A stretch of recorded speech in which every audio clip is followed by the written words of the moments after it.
Hey world, welcome back. Jessica Kirsh here.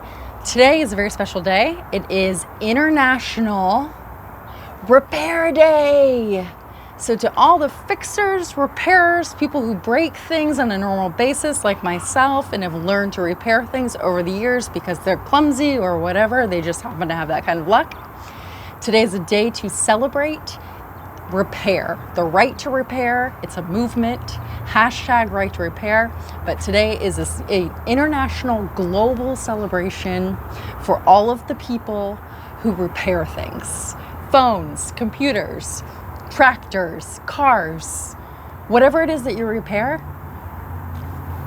Today is a day to celebrate.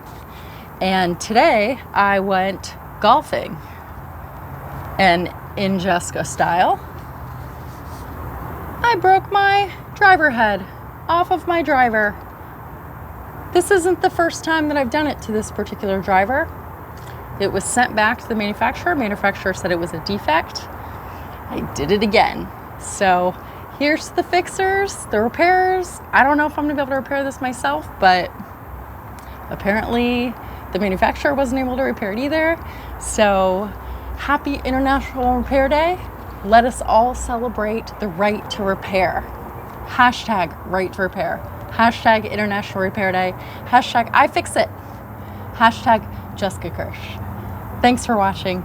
Love you all. Let's keep repairing. Reuse, recycle, repair, reuse, recycle. Bye.